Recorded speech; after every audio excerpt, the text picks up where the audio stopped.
Hola chicos, hoy les voy a hablar acerca de la inmunidad adaptativa. ¿Sí? Vamos a comenzar. ¿Qué es la inmunidad adaptativa? ¿Sí? Aquí empezamos. Y bueno, esta inmunidad adaptativa se da gracias a la presentación de antígenos, ¿no? Es decir, no es como la inmunidad innata que, bueno, yo ya estaba preparada antes, no. La inmunidad adaptativa necesita que se presenten esos antígenos, ¿no? Se establece en respuesta a las infecciones, se adapta a reconocer, eliminar y más tarde recordar, que es una de las partes importantes de la inmunidad adaptativa, que recuerda, ¿no? Y es la segunda línea de defensa cuando las barreras innatas han sido rebasadas. Bueno, tenemos aquí el término de vacuna, la vacuna del latín vaca, que significa vaca, ¿no? Bueno, esto se debe a que las vacunas fueron descubiertas principalmente gracias a la inoculación con pústula vacuna en personas, ¿no? Aquí vamos a empezar a platicar un poquito de historia acerca de la inmunidad adaptativa. Tenemos a Jenner. Bueno, Jenner era un famoso investigador. Él razonó que al introducir la pústula vacuna de una persona podía protegerla de la viruela. ¿Esto por qué? Porque él observaba a ciertas personas que ordeñaban a vacas con una enfermedad similar a la viruela. Entonces estas personas se hacían inmunes a la viruela. Por lo tanto, para verificar esto, ¿no? Empezó a inocular a un niño de 8 años de edad con un líquido de pústula de vacuna con viruela, ¿no? Luego lo infectó intencionalmente con viruela y bueno, el niño no presentó la enfermedad, ¿no? Es decir, empezó a activar su inmunidad adaptativa, ¿no? Porque le presentó el antígeno. Tenemos aquí, bueno, que Louis Pasteur hizo algo similar, ya que aisló la bacteria cólera que estaba infectando, a gallinas, ¿no? Tras envejecer ese cultivo y luego dárselo a las gallinas y luego volver a inmunizarlas, se dio cuenta que estas gallinas sobrevivían al cólera, ¿no? Porque este agente patógeno atenuado brindaba la activación del sistema inmune adaptativo.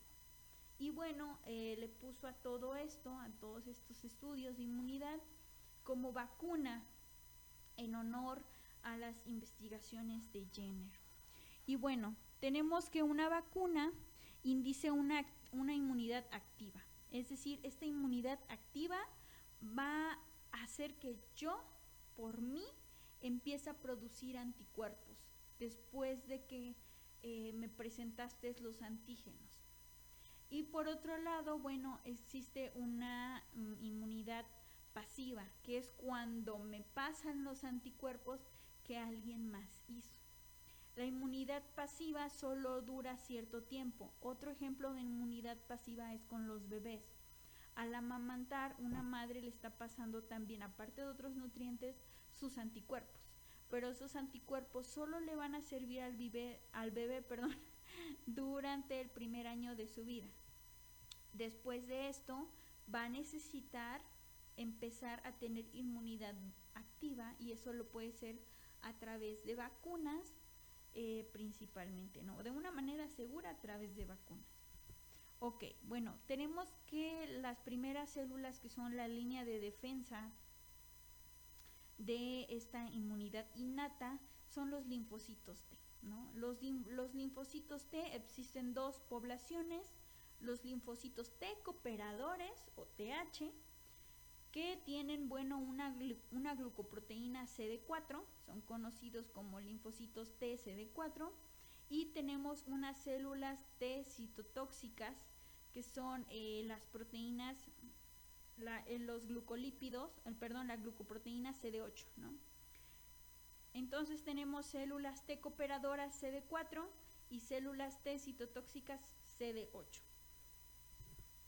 Ok, bueno, las células T presentan un receptor de membrana, ¿no? Que va a reconocer antígenos, igualito que el TOL, ¿no? Mencionábamos que reconoce antígenos, igual que el TOL. Sin embargo, esta célula tiene una particularidad. Este receptor solo va a reconocer los antígenos si hay otra célula que se los presente. El receptor tipo TOL no, o sea, conforme iban llegando los antígenos los podría reconocer.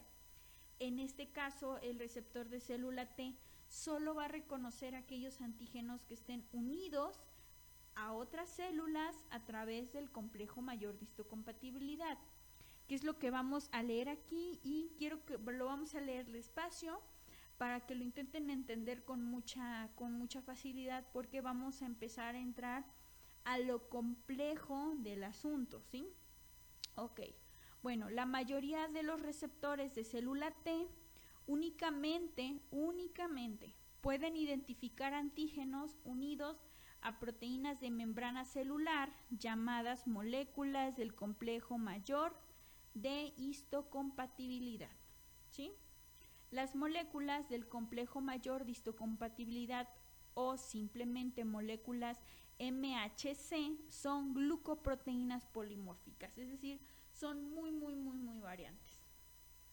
Tenemos que las células T CD4 solo reconocen antígenos unidos a los complejos mayor de histocompatibilidad tipo 2, y las células CD4 reconocen antígeno asociado a moléculas de histocompatibilidad tipo 1.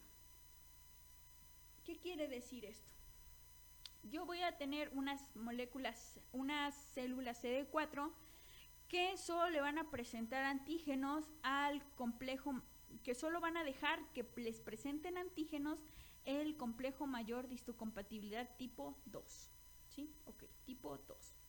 En cambio, voy a tener otras moléculas, que es el CD8, que solo van a reconocer antígenos si se las presentan células a través de las moléculas del complejo de histocompatibilidad tipo 1. ¿Ok? Y aquí vemos un ejemplo de qué es lo que pasa, de manera muy caricaturesca, por así decirlo.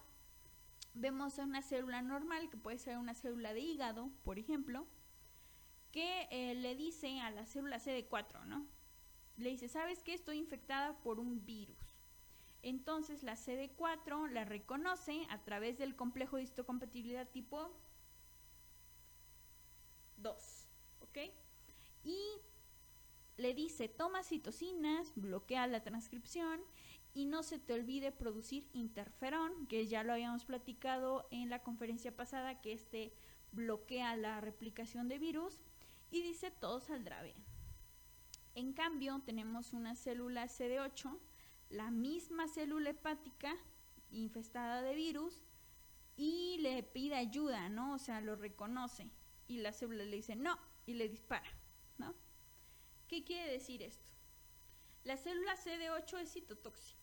Cuando las células le presentan antígenos, eso quiere decir que están infectadas. Entonces, lo que hace es inyectarles granzimas, o sea, entrar en su membrana, inyectarles granzinas, perforinas, y eso va a destruir completamente a la célula, la va a matar.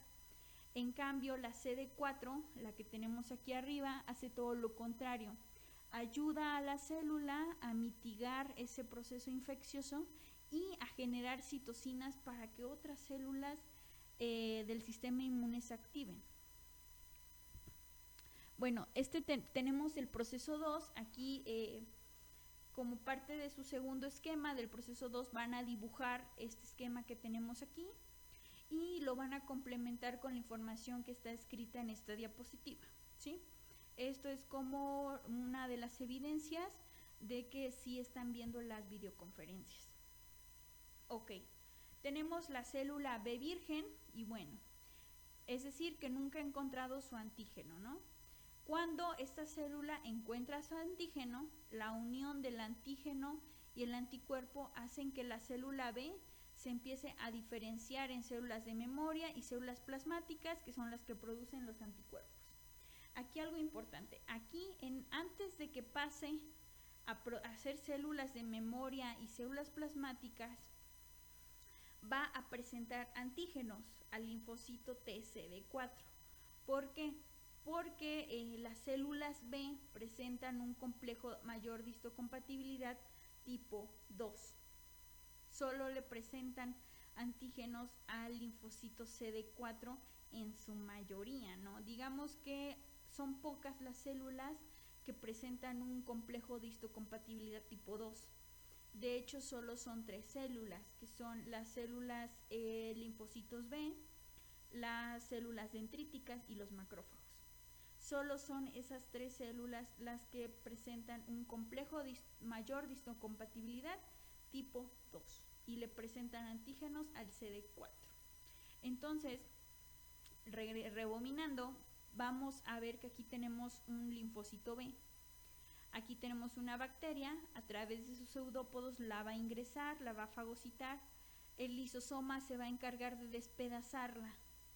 Entonces, en esa misma vesícula la va a unir al complejo mayor de histocompatibilidad y la va a presentar en su membrana para poder presentarla a su vez al linfocito CD4, ¿sí? Más adelante aquí tenemos otra explicación más clara. Tenemos un péptido antigénico, que aquí lo tenemos, un complejo mayor de histocompatibilidad tipo 1, un complejo mayor de histocompatibilidad tipo 2, un receptor de célula T, una glucoproteína CD8, una glucoproteína CD4. Aquí. El complejo mayor de histocompatibilidad tipo 1 lo presentan la mayoría de las células, ¿sí? La mayoría de las células va a presentar este tipo de complejos, ¿sí? En cambio, como ya lo habíamos mencionado, las células que presentan el complejo mayor de histocompatibilidad tipo 2 solo son 3: macrófagos, células B y células dendríticas, ¿no? Vamos a empezar. Aquí tenemos una célula infectada por virus. Puede ser quizás un hepatocito que ha sido infectado por el virus de la hepatitis C, ¿no? Por ejemplo. Este va a presentar por sí solo este complejo mayor de histocompatibilidad tipo 1, ¿no? Y de este lado vamos a tener una célula TC que es citotóxica, es decir, es una CD8. Y bueno, este CD8 va a reconocer el complejo mayor tipo 2 y así se van a unir para que este receptor se una y pueda reconocer al antígeno. Entonces lo siguiente que va a pasar es que esta célula va a ser destruida porque está presentando un antígeno de infección. Entonces, como se la presentó una CD8, va a segregar perforinas, va a segregar caspasas que van a matar completamente a la célula. Tenemos el otro panorama, que es el de la célula presentadora de antígeno. Esta puede ser una célula B. Aquí, como vemos, presenta los dos, ¿no? Un complejo de histocompatibilidad tipo 1, pero principalmente presenta un complejo de histocompatibilidad tipo 2, lo cual eso la va a ayudar muchísimo, porque este complejo de histocompatibilidad tipo 2 va a hacer que le pueda presentar antígenos a la célula T helper, que es decir, una célula TH cooperadora C4. Entonces, esta molécula de C4 va a reconocer el complejo mayor de histocompatibilidad tipo 2, que tiene un antígeno, y así este receptor de célula T va a poder reconocerlo. ¿Qué es lo que va a pasar aquí después? Va a empezar a producir citocinas o, en su caso, interferón, si fuera una célula dendrítica, pero como es en este caso ejemplificamos con una célula B, puede irse a producir células de memoria o puede irse a producir células plasmáticas, que son las que van a producir anticuerpos, de los que vamos a hablar más adelante. Este es el proceso número 3, por lo tanto, también voy a querer que lo dibujen, que es o sea, todo este proceso, Y para complementar, que escriban lo que está aquí en la descripción de la imagen, por favor. Proceso número 3 es la tercera evidencia de que están viendo estas videoconferencias. Lo mismo que en la diapositiva pasada, tenemos un complejo de histocompatibilidad clase 1, ¿sí? Una célula propia alterada. En este caso puede ser incluso, no sé, que tiene bacterias adentro, por ejemplo.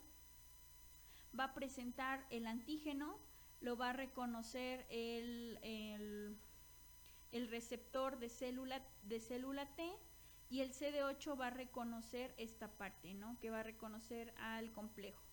Entonces esta célula, como ya lo sabemos, va a ser asesinada, y esta de aquí no, ¿no? Esta de aquí, como ya lo vimos, aquí este receptor encontró un antígeno, lo metió y lo expuso a través de su complejo de histocompatibilidad tipo 2. Aquí tenemos a una célula B. Entonces esta va a interactuar con este proceso de célula T y va a reconocerla a través del CD4 y va a producir un montón de citocinas para ayudar a continuar con la respuesta inmune. Lo mismo de la otra, un poquito más explicado. Igual los receptores, aquí vemos el complejo tipo 2, el antígeno, el TCR, que es el receptor de célula T, el CD4, ¿no? Y por este lado vemos lo contrario, el TCR, una molécula de clase 1 y un CD8. Aquí vemos que son células presentadoras de antígeno. Unas que son las células expertas presentadoras de antígeno. Como ya lo vimos, recuerden que el complejo de histocompatibilidad tipo 2 lo tienen células B, macrófagos, células dendríticas. Y el complejo mayor de histocompatibilidad tipo 1 solo lo van a tener, lo va a tener la mayoría de las células nucleadas, ¿no? Ok, aquí vemos un poquito más de esta explicación. Vemos un antígeno internalizado, digerido por la célula propia, y vemos cómo lo va a empezar a presentar aquí. El complejo mayor de histocompatibilidad, el antígeno, como el receptor de célula T lo está reconociendo, y a su vez el CD4, que es de este lado, está reconociendo al complejo mayor de histocompatibilidad. Se ancla a él, ¿no? Entonces, lo siguiente que sigue va a ser que reconocen el antígeno y esta unión va a activar a más células T, ¿no? Por el lado contrario, vamos a tener igual a un complejo mayor de histocompatibilidad tipo 1, presentando un antígeno, a un receptor de célula T, pero vamos a tener aquí un CD8 que va a reconocer al MHC. Y bueno, lo que le sigue a esta pobre célula, bueno, es que va a destruir a esta célula, ¿no? Ok, bueno, lo que sigue de aquí, en este caso, aquí en la célula THCD8, pues ya se para ahí el proceso. Pero en este caso sigue, ¿no? Porque esto es una respuesta mediada por células. Ahora sigue una respuesta humoral, que esta célula B, que presentó antígenos a una célula T, CD4, va a producir estos antígenos, estas citocinas, y va a generar que la célula T empiece a interactuar para producir o diferenciarse en células plasmáticas que van a producir muchos anticuerpos que van a seguir detectando bacterias, ¿no? Más adelante vamos a ver qué es lo que hacen estos anticuerpos, por qué son tan especiales para destruir bacterias, ¿no? ¿Están de acuerdo que el CD8 da como una finalidad, como que te mato y ya no hay problema? Pero la célula CD4 sigue todo un proceso muchísimo más largo en cuanto a la cooperación, ¿no? Es por eso que enfermedades como el SIDA es muy grave, porque ataca a las células TCD4. las cuales son las que potencializan esta respuesta inmune. Bueno, vamos a seguir aquí, que las TCD4 hay dos poblaciones, que son las TH1 y las TH2, ¿sí? Hacen cosas diferentes. Las TH1 liberan citocinas como interleucina 2, factores de inflamación como el factor tumoral alfa y el factor de necrosis gamma, y bueno, su principal función es formar parte de la mediación de la defensa por fagocitosis, ¿no? En cambio, vemos a la TH2, esta es la defensa contra helmintos, artrópodos y reacciones alérgicas, ¿no? Producen varias interleucinas, ILS, 4, 5, 6, 10, 13, entre otras, ¿no? Muchas son de inflamación, como que ya de migración, de secreción, de diferenciación de células plasmáticas, lo que ya me hemos platicado. Estas potencializan muchísimo la respuesta inmune. Entonces, hablar de células CD4 es extendernos muchísimo. Son un potenciador del sistema inmune muy, muy grande. Vemos aquí, tenemos una célula B. Una célula B produce anticuerpos, pero estos generalmente están unidos en su membrana, ¿sí? Que es el que tenemos aquí. Es decir, se muestra como un receptor de célula B. Este receptor, tras encontrar a su antígeno, puede liberarse para hacer un anticuerpo soluble, ¿sí? Un anticuerpo está formado principalmente por dos componentes. Estas de aquí son las cadenas ligeras, es decir, las cadenas ligeras son las que van a reconocer principalmente al antígeno. Se van a adherir aquí, a estas aberturas que vemos. Y esta, que es la cadena pesada. La cadena pesada puede estar anclada a la membrana plasmática, ¿no? Que es lo que estábamos platicando, cómo se expresan. Y estos anticuerpos son conocidos como inmunoglobulinas, ¿sí? Producidas ¿por quién? Por las células B, ¿sí? Ok, funciones de un anticuerpo. ¿Por qué un anticuerpo es tan bueno para poder generar respuestas inmunes muy, muy, muy precisas? Bueno, principalmente son tres. La primera es la opsonización. Esta la tenemos que tener muy, muy en cuenta. La opsonización. Esta promueve la fagocitosis del antígeno por macrófagos y neutrófilos. Activación del complemento, que ya lo habíamos mencionado, es la activación de estas proteínas que van a perforar la pared microbiana. Y la citotoxicidad, que también va a ser promovida por anticuerpos. O la opsonización. Este es el proceso 4, así que les voy a pedir que como parte de sus evidencias me van a dibujar este dibujo, que es el proceso de opsonización, que es este de aquí, ¿ok? Y para complementar, bueno, van a escribir esta parte que está aquí en la diapositiva, ¿sí? Por favor. Y bueno, el proceso de opsonización es el marcaje. Es como un anticuerpo va a empezar a marcar a un determinado antígeno. Aquí lo podemos ver. Vemos una bacteria, ¿no? En el primer cuadro. Esta bacteria tiene antígenos. Son los que están aquí en forma de triángulos rojos. Esos triángulos rojos, esos antígenos, van a ser reconocidos por los anticuerpos que vemos aquí, ¿sí? Anticuerpos solubles, o puede ser incluso la célula entera pegada con el anticuerpo. Entonces lo va a empezar a opsonizar, es decir, lo va a empezar a marcar. Y receptores como el macrófago tienen unos receptores que se llaman receptores FC, ¿sí? Estos receptores FC, que aquí están marcados como unas especies de palitos, ¿sí? Estos receptores FC van a reconocer la cadena pesada, es decir, esta parte de aquí, la que estoy señalando con el mouse, esta parte de aquí es la cadena pesada. El receptor FC va a reconocer la cadena pesada del anticuerpo. Entonces se va a unir a ellas y la va a empezar a fagocitar. Va a empezar a fagocitar todo el complejo. Y una vez que lo fagocitó, va a liberar sus gránulos para poder destruir la bacteria.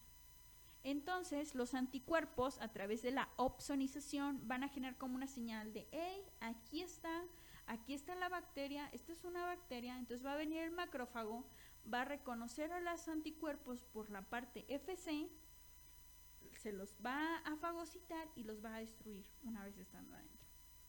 ¿Qué es esto? El proceso 4. La opsonización dada por anticuerpos promueve la fagocitosis de antígenos por macrófagos y neutrófilos también. En las superficies de macrófagos y neutrófilos se encuentran moléculas llamadas receptoras FC, lo que estábamos platicando, que pueden unirse a la región constante de moléculas de inmunoglobulina. La región constante o la cadena pesada de un anticuerpo, y las otras dos son la región ligera o la región variable de un anticuerpo. Lo bueno de esto es que un anticuerpo pues reconoce de manera muy específica los antígenos. Entonces, al hacer esto, genera que el reconocimiento de los macrófagos sea más específico, ¿no? Es decir, los macrófagos, a pesar de ser una línea de la inmunidad innata, van a interactuar con las líneas de la inmunidad adaptativa. El sistema complemento. El sistema complemento es un conjunto de glucoproteínas séricas llamado sistema complemento, válgame la redundancia, que incluye un grupo de proteínas capaces de perforar la membrana de células. Esto lo investigó Bordet, y bueno, son componentes que son termolábiles, al ser proteínas. Los componentes propiamente dichos se nombran con las letras C y un número, ¿no? En este caso, los componentes del complemento son C1, C2, C3, C4, C5, C6, C7, C8 y C9. Ok, aquí vemos una enorme cascada de señalización por parte del complemento, ¿no? Aquí vemos que una vía clásica es que un anticuerpo se une a un antígeno, empieza la CD1 que se une a este complejo, luego este complejo se une con la C2, luego se une con la C3 y así sucesivamente hasta llegar a la C5. De la C5 se une la C6, la C7, la C8, la C9, hasta que hacen un megacomplejo. Pero todo empieza aquí, donde se marca antígeno-anticuerpo. La C1 reconoce eso, entonces empiezan a pegarse todas las demás proteínas hasta la C5. De la C5 se pega C6, C7, C8, C9. Entonces, cuando llega a ese paso, ya se armó todo un complejo de perforación, ¿no? Entonces está el anticuerpo pegado con todas las proteínas, hacen los complejos de perforación, ¿no? Y lisan a la bacteria. Para eso sirve el sistema complemento. Luego tenemos la vía de la leptina. La vía de la leptina es que esto se va a unir, el complejo de C1 va a activarse por las líneas de pared celular, es decir, no necesita un antígeno o un anticuerpo para poder activarse, sino que con que se una a la leptina de alguna pared celular microbiana se empieza a activar, se desencadena toda esta, que es desde CD4, CD1, CD4 hasta CD3, CD5 y otra vez tenemos el complejo grande, ¿no? Tenemos un complejo de perforación y uno que supuestamente se hace de manera instantánea, que es la vía alterna. Ok. Significados de los resultados anormales en el análisis del análisis de las proteínas del complemento. Un aumento puede derivar en cáncer, infecciones, colitis, etc. Pero una disminución del sistema complemento puede ser cirrosis, hepatitis, incluso desnutrición, aguas aquí, desnutrición, ¿no? La baja de defensas. Acuérdense que ocupan producir esas proteínas para poder defenderse, ¿no? Que en este caso son las del sistema complemento. Las cadenas pesadas de una molécula de anticuerpo particular determinan la clase de este anticuerpo, que puede ser IgM, IgG, IgA, IgD y IgE. aquí vamos a empezar en otro mini tema, que es cómo son las cadenas pesadas, ¿no? Como mencionábamos antes, aquí tenemos la cadena pesada y aquí estas dos son las cadenas ligeras, ¿no? Esta parte no varía, es la parte constante. Y estas dos de aquí son las cadenas variantes, ¿ok? Entonces, dependiendo de cómo varíe válgame la redundancia, su molécula constante, es el tipo de anticuerpo que vamos a tener. Y dependiendo del tipo de anticuerpo, son como que las mini funciones que tienen, un poco más específicas. A estos se les conoce como isotipos. Y tenemos isotipo G, inmunoglobulina G, inmunoglobulina D, inmunoglobulina E, A y M, que es una proteína pentamérica. Vamos a ver una por una de manera muy rápida. La inmunoglobulina M. Bueno, esta representa del 5 al 10% de todas las inmunoglobulinas séricas.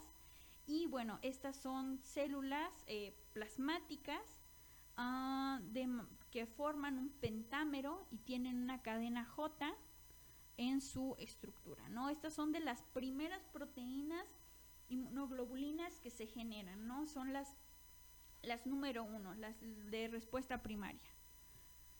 Inmunoglobulina G, estas son más específicas, son muy específicas para determinados antígenos, ¿sí?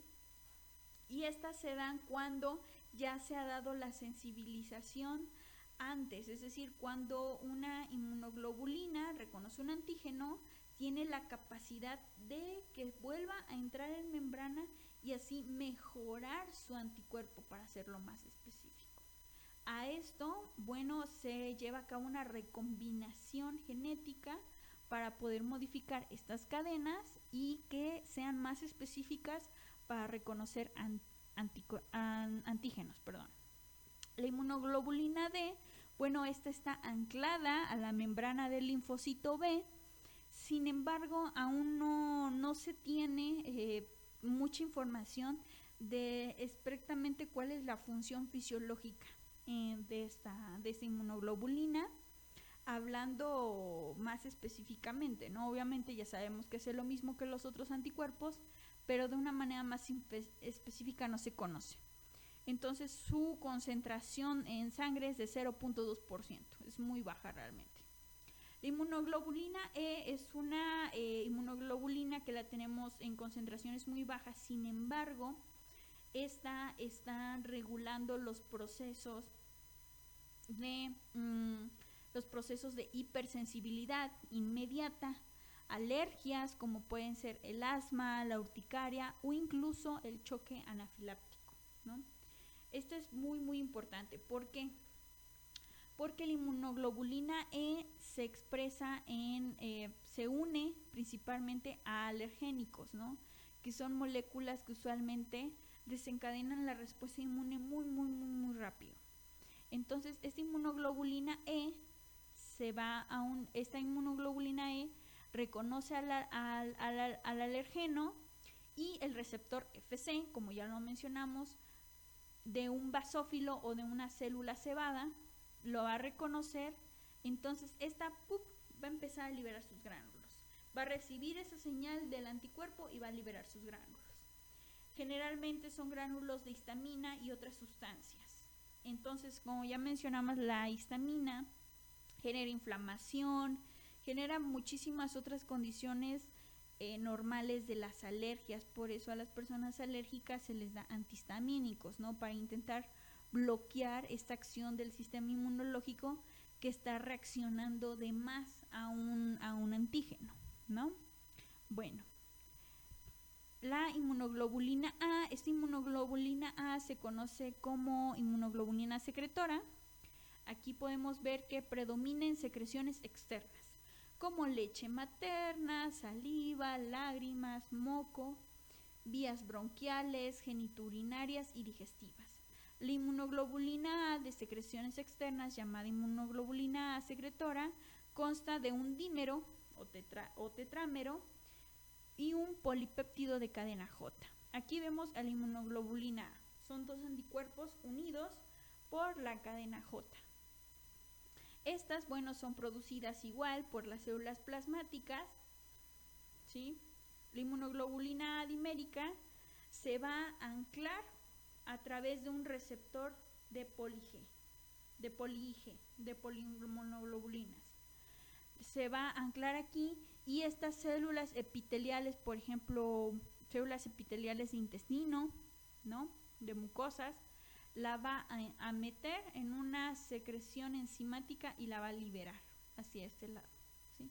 Es por eso que esta inmunoglobulina es muy fácil de encontrarla en este tipo de secreciones, porque al tener el receptor de poli-G, mete a esta inmunoglobulina y la pasa hacia la mucosa, donde puede hacer su función de marcar y demás. Aquí tenemos a los receptores que están reconociendo principalmente a las cadenas pesadas o a la cadena J de algunas inmunoglobulinas, como por ejemplo, lo acabamos de ver, el receptor poli-G, los receptores Fc, que se reconocen todas las cadenas pesadas humanas, o las cadenas constantes, como gustan decirle. Ok, vamos a hablar de otro pequeño detalle que tenemos, hablando del reconocimiento. Esto es una cuestión muy importante. Tenemos otra vez el antígeno, ¿no? Como ya lo mencionábamos, tenemos muchas maneras de reconocer un antígeno a través de los diferentes epítopos, ¿no? Estos epítopos van a hacer que cada una de las células, por ejemplo, si yo pongo a reaccionar 4 células inmunes, cada una de las células inmunes puede reconocer ya sea al epítopo 1, al 2, al 3 y al 4. Entonces, yo voy a tener aquí puros anticuerpos o células plasmáticas que reconocen muchísimas, que reconocen al 1, que reconocen al 2, que reconocen al 3, que reconocen al 4 de los epítopos. Pero ojo, todas me están reconociendo al mismo antígeno. Únicamente no me reconocen al mismo epítopo. Por lógica, cada epítopo debe ser más específico, ¿no? Por ejemplo, a lo mejor es mejor para reconocer el epítopo 1 que el epítopo 4, ¿no? Por ejemplo. Entonces tenemos todas aquí. Entonces a estos anticuerpos, como lo vemos acá, tenemos varios anticuerpos. Todos estos anticuerpos, los que reconocen al 1, al 2, al 3 y al 4 de los epítopos, se conocen como antisueros policlonales, ¿sí? Es decir, que esas clonas tienen mucha variedad, ¿no? Reconocen a varios tipos de anticuerpos, son policlonales. Luego, ya en la industria farmacéutica y demás, se extraen estos anticuerpos, estas clonas, ¿no?, estas células plasmáticas, se extraen, se hibridan con células de mieloma.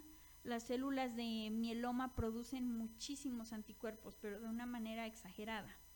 Se produce la hibridación, como lo podemos ver aquí, y luego se separan las células. Entonces, yo en este tubo solo tengo células y anticuerpos, obviamente, que producen anticuerpos que reconocen al epíteto 1 de este tubo. Tengo anticuerpos que reconocen únicamente al epíteto 2, otro que únicamente reconoce al epíteto 3, otro que solamente reconoce al epíteto 4, y estos son anticuerpos monoclonales y son altamente utilizados en la industria porque son muy específicos, ¿sí?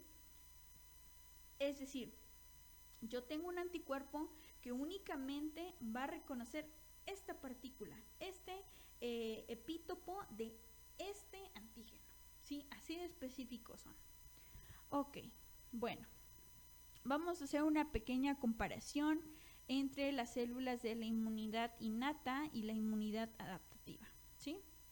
Tiempo de reacción. La innata unos minutos, la adaptativa puede ser días. Especificidad. Específica para moléculas y patrones moleculares de patógenos. Nada más. Pero esta es muy específica, ¿sí? ¿Por qué? Porque reconoce completamente epítopos, ¿sí?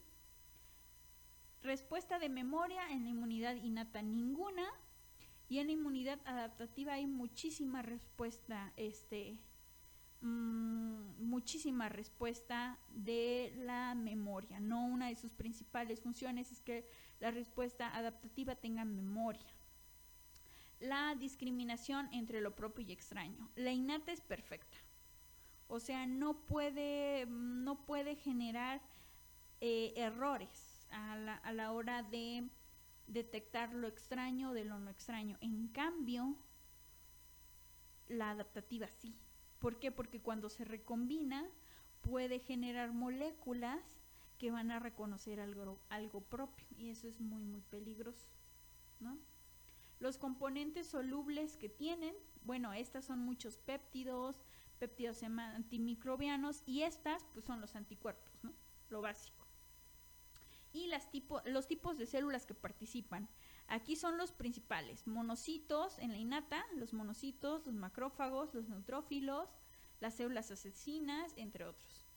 Y de este lado, en la adaptativa, las que más participan son los linfocitos T y B y células presentadoras de antígeno. Estas células presentadoras también participan en la inmunidad innata. Y bueno, este es más de lo mismo, la especificidad, la identificación, cómo es que la respuesta innata es muchísimo más rápida, ¿no? que la adaptativa. Ok, y aquí tenemos, bueno, la inmunidad en organismos multicelulares, ¿no? Todos los sistemas vivos tienen la capacidad de producir sistemas inmunes o de tener sistemas inmunes, pero estos no van a funcionar de la misma manera como funciona el humano. Por ejemplo, aquí tenemos que las esponjas, por ejemplo, tienen inmunidad innata, pero no tienen inmunidad adaptativa. Pero sí tienen fagocitosis, obviamente, sí tienen rechazo de injerto, o sea, todo esto, ¿no? Tenemos las lombrices, que están casi igual que las esponjas, igual los artrópodos, pero por otro lado tenemos los peces cartilaginosos como los tiburones, tienen una inmunidad innata, pero como lo ven aquí, tienen inmunidad adaptativa, tienen células B y tienen células T, y por lo tanto también producen anticuerpos, ¿no? Es como muy, muy similar. Las rayas igual, ¿no? Los anfibios, los reptiles, las aves y los mamíferos, ¿no? Entonces, como los vertebrados, pues tenemos como que otro tipo de adaptación, y los invertebrados no. Aquí también me falta, por ejemplo, las plantas, ¿no? Aquí vemos a las plantas superiores como sí tienen inmunidad, pero su inmunidad es de tipo adaptativa hasta la fecha. Lo que se sabe, ¿no? Que se tiene inmunidad innata. Ok. Bueno, muchísimas gracias por su atención. Yo sé que es un tema muy largo y extenso además. Y bueno, me gustaría que me hicieran saber sus dudas. Traten de estar viendo este tema, repasándolo, escuchándolo, porque sí es complejo entenderlo, ¿no? Y bueno, que tengan una buena tarde y muchísimas gracias por su atención.